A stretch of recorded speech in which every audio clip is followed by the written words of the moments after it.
All right, what's up, Notre Dame fans? It is Tyler Horka with Patrick Engel and blueandgold.com at Notre Dame Stadium, the site of the Fighting Irish's first win of the 2022 season, the site of Marcus Freeman's first win as the head coach of Notre Dame football. It wasn't easy.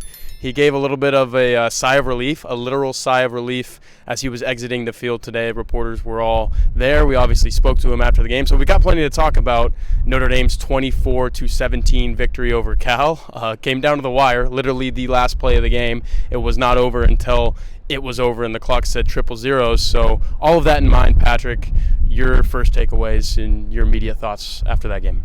Yeah, just like a cathartic experience really for everybody involved, from obviously the fan base having been set as a shock to the system of, well, this went completely sideways 2 weeks in, but also not only for Freeman just in getting the first one and getting it after it seemed like you had it with the Clarence Lewis interception that didn't count, the Tariq Bracy fumble return touchdown that didn't count, and the nearly absolute circus Hail Mary at the end that's hung up in the air way too long for everybody's comfort in the stadium here, but also just for what Notre Dame wants to be this year in terms of running the ball, being offensive line and defensive line driven, like we've heard Marcus Freeman say seemingly every time he's got behind a podium since he was named the head coach.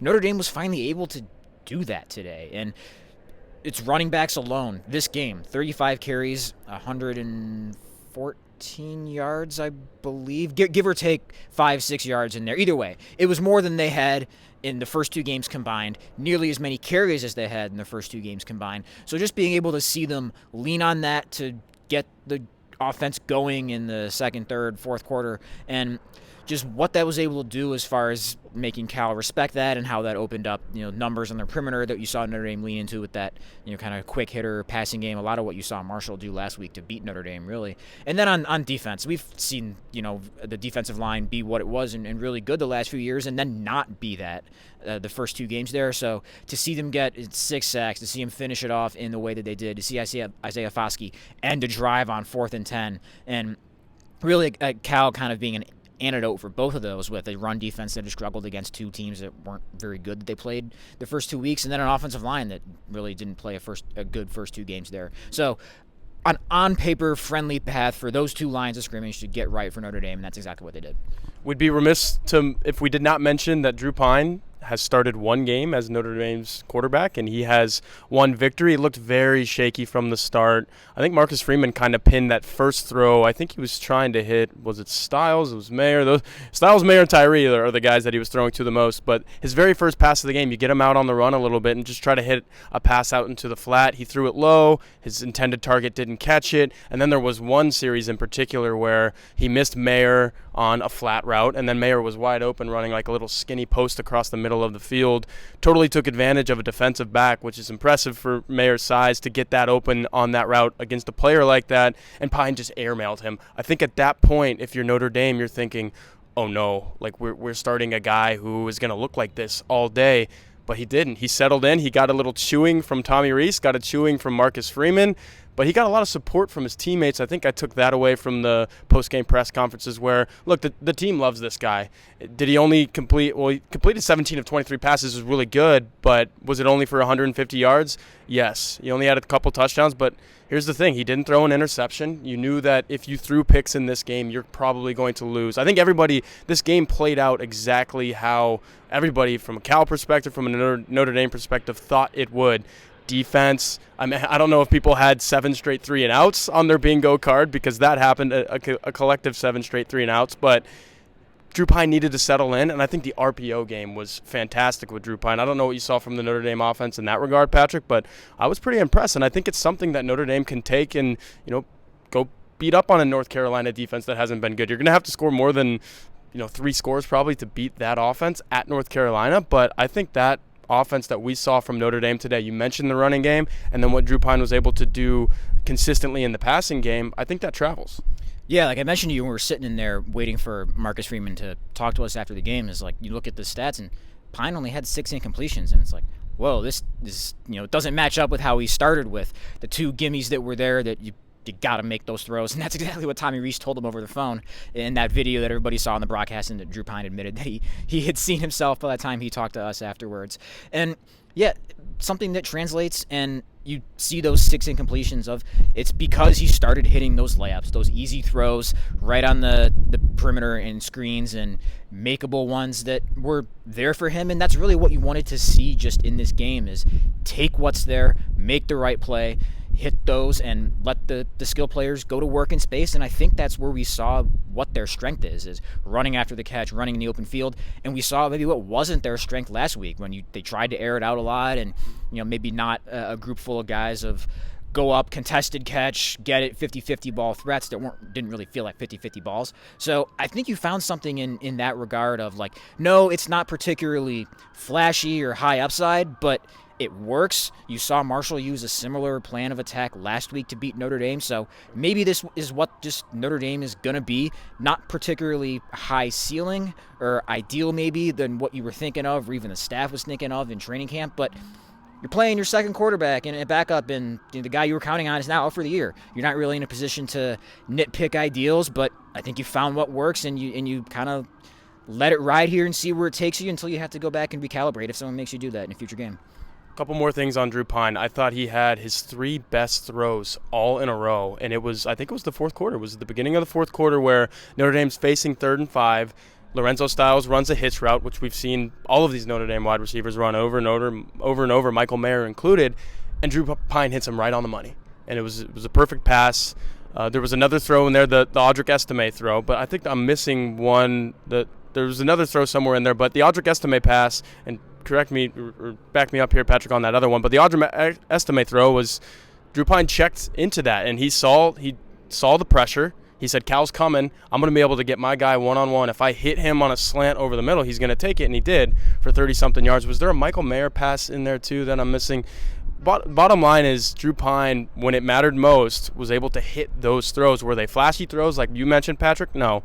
Are they throws that are going to get you on SportsCenter top 10? Absolutely not. But did they put 7 points on the board ultimately? I guess the third pass that I'm thinking of is the Michael Mayer touchdown pass, which was another over-the-middle timing route throw where he knew, okay, if I get good protection and I'm able to hit Mayer over the middle here, he's going to be wide open. He put it in a perfect place, threw it high. There's no way a defensive back is getting to that. So I think we saw maturation throughout the game from Drew Pine today, and this was his first start. I think you like what you saw from Pine. Now, he's going up against Drake May next week, and that's going to be a whole different beast because Drake May has absolutely lit up not so great defenses, I will say that, but it's going to be a tough test.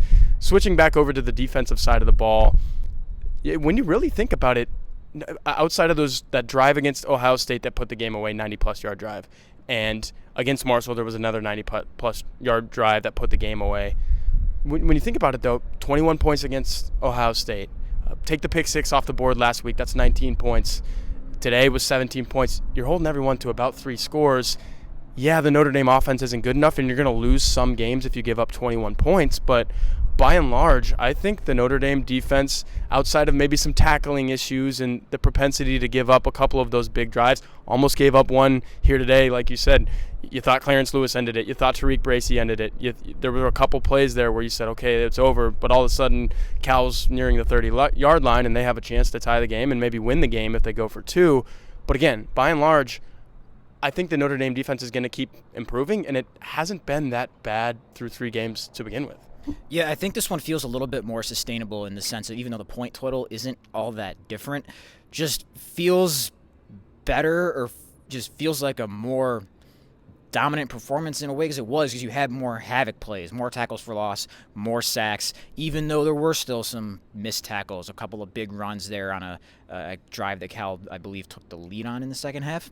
But that's what you wanted to see in terms of, sustainability. You can live with bend but don't break a little bit as long as, maybe you bend but you have a little bit of a punch back with more negative plays. Whereas Ohio State is, as much as it's commendable to hold that team to only 21 points or even Marshall to keep them below 20, just not a whole lot of negative plays or havoc plays that you wanted to see those 2 weeks. You saw them here, still didn't get a takeaway and only had 1 pass breakup, which was the first since the Ohio State game, but better than nothing. But I still think you like the more disruption that you saw here that just makes this feel like a better game and that makes you kind of forget about or gives you a little bit of a margin for error on a big run play or a missed tackle here or there or whatever it might have been. Just if you have an ability to put someone behind the chains or bury them on a third down or a fourth down on a sack like that we saw a couple times there. So as long as they've got like that havoc play consistency or something that more resembles this than the last 2 weeks, I think you're going to be in a good spot to be able to hold offenses in bay as much as you can hope to in 2022. And in that case, give a Notre Dame offense that might not be high ceiling but could be efficient enough a chance to win. And certainly North Carolina you look at as a game where you need to do that, because one of those where they're going to get theirs, but if you can put them behind the chains when you have to, or get a big stop with a big negative play, and maybe a takeaway finally here after they nearly had two of them that didn't end up counting, that's kind of what you look for. But yeah, definitely a step forward for the defense. Additionally, Jack Plummer was getting way too much in scramble mode, and I think that's a byproduct of Cal actually wanting to go vertical a little bit. They were looking vertical. He connected on a couple.